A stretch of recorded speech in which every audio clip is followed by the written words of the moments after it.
जामियाए ज़बान उर्दू, ये जामियाए ज़बान उर्दू, ज़बान उर्दू का आशिया है, ज़बान उर्दू का आशिया। उन्होंने मुझे यहाँ पर बोलने का मौका दिया।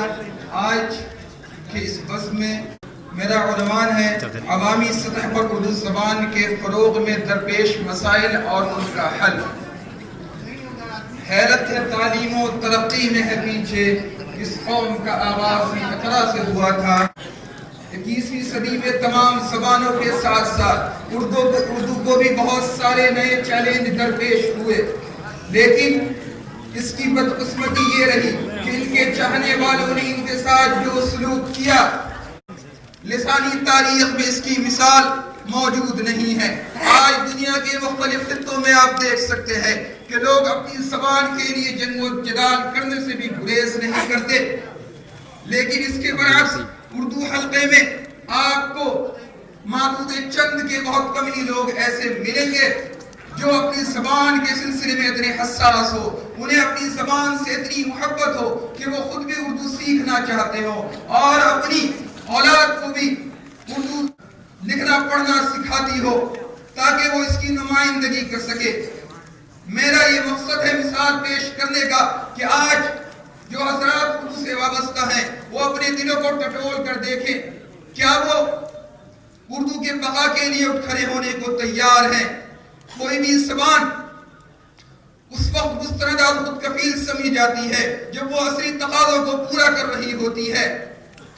उर्दू का एक वो दौर था जब इनके तमाम कारकुनान मुत्तहिदा हिंदुस्तान के ज़ी-शुऊर अफराद हुआ करते थे और हिंदुस्तानी लोग उर्दू बोलना लिखना पढ़ना बाइसे फख्र समझा करते थे। लेकिन आज हम अपना मुहासबा कर सकते हैं, शायद यही वो दौर था जब उर्दू का नुक्ता उरूज था और अब भी हमें वक्त है कि हम ख्वाब गफलत से बेदार हों, लेकिन उससे बेशतर हमें उर्दू के हकीकी और फर्सी दानिश्वरों के दरमियान एक खत्ते इम्तियाज खींचना होगा कि कौन उर्दू के हकीकी वफादार हैं, कौन उर्दू के हकीकी खिदमतगुजार हैं। मुमकिन है कि आपको ऐसे भी अफराद मिल सकते हैं जो उर्दू के लिए अपनी जानों को कुर्बान करने के लिए तैयार हो, उर्दू के लिए आपके एक इशारे के मुंतज़िर हो और उर्दू के तरक्की के खाकों में रंग भरने के लिए आपके शाना बशाना तैयार हो। और आज हिंदुस्तान के अंदर मुल्क की दानिश्वर गाहों के अंदर जो उर्दू असातिज़ा है, अगर वो अपने मफाद को बाला इत्ताक़ रखकर और अपनी तनख्वाहों को बकातन हलाल रखने पर कमर बस्ता हो जाए तो उनके क्लास का, उनके दर्जे का कोई भी तालिब इल्म ऐसा ना होगा जो उर्दू से नाबलद हो, कोई भी तालिब इल्म ऐसा ना होगा जो उर्दू से नाबलद हो।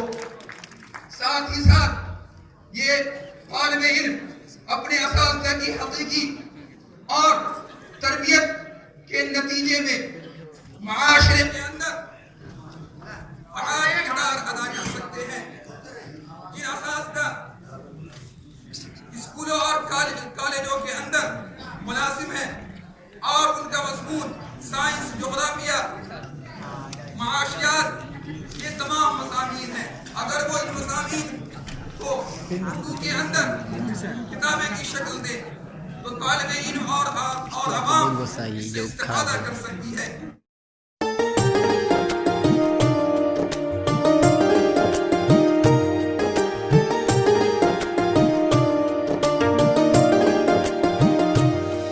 सर चढ़ के बोलता है उर्दू ज़बां का जादू, सर चढ़ के बोलता है उर्दू ज़बां का जादू। हिंदुस्तान की मिट्टी के आसमां का जादू, हिंदुस्तान का जादू, सारे जहां का जादू। सर चढ़ के बोलता है उर्दू ज़बां का जादू, सर चढ़ के बोलता है उर्दू ज़बां का जादू।